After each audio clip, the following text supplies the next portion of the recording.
For 2 weeks now, North America has been consumed by a mystery. One that had the world's biggest military superpower scrambling fighter jets to shoot down what could potentially be a serious threat to national and international security. We got it. Boom! Eyes were glued to the sky as an American F-22 Raptor shot down a Chinese spy balloon Saturday. Order the Pentagon to shoot it down on Wednesday as soon as possible. Work is now underway to recover the debris off the Carolina coast. It was surprising, unprecedented, and in a way so audacious and brazen as to seem absurd. The balloon found its way into everything. Taking a shot. From Top Gun to Snoopy versus the Red Baron. Jimmy Fallon let John Dutton from Yellowstone. There you go. A Chinese spy balloon over Montana. Oh, my God. Now they know where we keep the cows. But of course, we now know it didn't stop at the spy balloon. Since then, there have been more of these flying objects of concern. So the very first one we know, right? The Chinese spy balloon that started all of this. It was shot down almost 10 kilometers off the coast of South Carolina after crossing Canada and hovering over the United States for 5 straight days. Then a week later, a U.S. fighter jet brought down an unidentified object over Alaska. And this wasn't a small thing. A White House official said it was the size of a car and most likely not a balloon. The very next day, an American F-22 fighter jet with NORAD shot down a high-altitude airborne object, this time in Canada, over Yukon. The description we got was cylindrical and smaller than the first object, the spy balloon. Then, unbelievably, another object was spotted over Montana and finally shot down by an American F-16 jet over Lake Huron. Officials say this particular object had an octagonal structure with strings hanging off. Now, all 3 of the unidentified flying objects shot down since Friday have similarities. They all seemed to float without any obvious propulsion system. They were unmanned, and they were flying at altitudes where planes fly, which is obviously dangerous. But there's a lot we don't know, like what were these objects doing exactly? Like what was their purpose? And how did they get up there, right? Who launched them?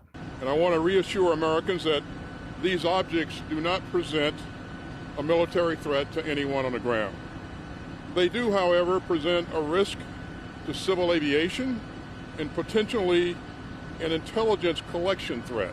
Our priority is debris recovery so that we can get a better sense of what these objects are. Obviously, there is some sort of pattern in there. The fact that we are seeing this in a significant degree over the past week is a cause for interest and close attention, which is exactly what we're doing. Officials say they are finding more objects, partly because they're taking a closer look. Better scrutiny of our airspace, also the adjusting of the radar sensitivities, which means we're seeing more things than we would normally see. Could be a drone, could be a balloon, could be any number of objects. We simply do not know, and the forensics will reveal all of this. It would appear, though, that just from its size, that it didn't represent the technology that apparently was represented on the Chinese balloon.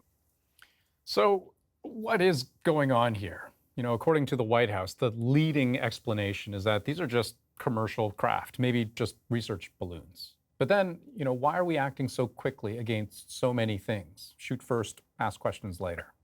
Well, I spoke with Andrea Charon, director of the Center for Defense and Security Studies at the University of Manitoba, to help us break it all down.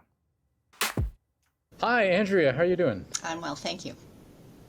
So it does really seem like something has changed, right? Because we went from, one spy balloon, which itself already seemed, correct me if I'm wrong, very surprising, very unusual, to all of a sudden 3 more unidentified objects. What explains this?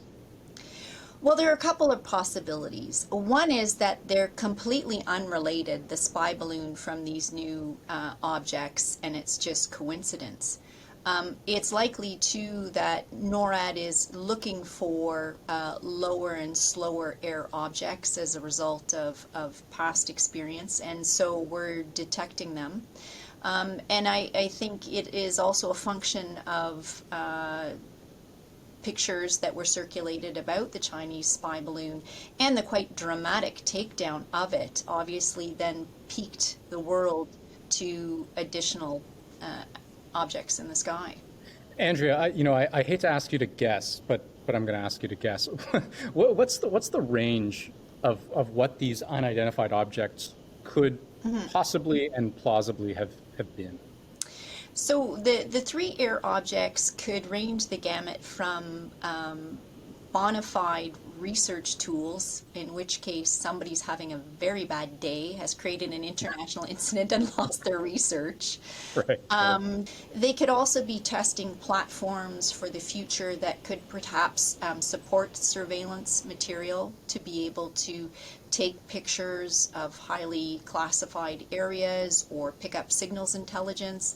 They could also become platforms to maybe carry some kind of weapons system, although these seem to be really quite small and seem not to be able to maneuver on their own. So that seems less likely. But it does show that Canadians, I think, have been under the assumption that we in North America are that fireproof house, that we are safe and secure. And both Canada and the United States have tended to default to sending their militaries away from North America to address threats as far away as possible from North America. But in doing so, we've left ourselves vulnerable. Let me ask you this. Does any of what's happened and the way it's happened worry you in the sense that, I mean, shooting something down when you don't know what it is, you don't know what's going to happen, if it's necessarily going to damage property or hurt people when it crashes down, like, this all seems kind of dangerous, no? They practice this, and I think that's why you saw the President Biden wait to give the shoot down order for the surveillance balloon until it was in the Atlantic, where they could retrieve the debris and it would limit any sort of damage. Likewise, with the three air objects, it was determined that they didn't pose a military threat, but they were flying at an altitude that could conflict with civilian aviation. And so it becomes a safety concern. And, it's not something, we don't have some great big arm we can reach out and grab these things. So shooting them down seemed the best thing to do. And so where they were shot down in Alaska, in the Yukon and Lake Huron, again, I think was to time it to limit any collateral damage, hopefully be able to retrieve as much of the debris as possible so that they could start the investigation of determining who owns these objects and what were their intent.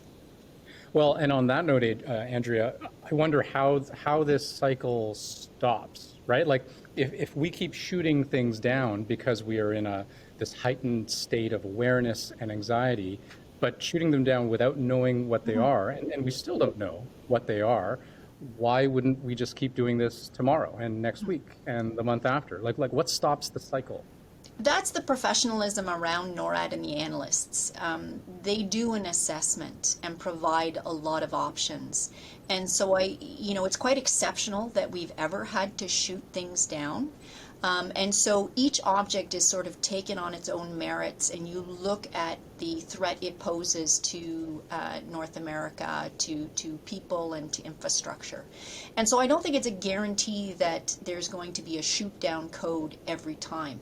It really depends on the circumstances. It could be in the future that, we just watch objects until they are out of national airspace, and then we can employ police, and perhaps there's a criminal investigation.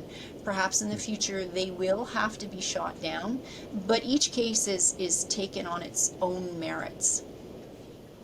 Andrea Charon, thanks for this. My pleasure. Thank you.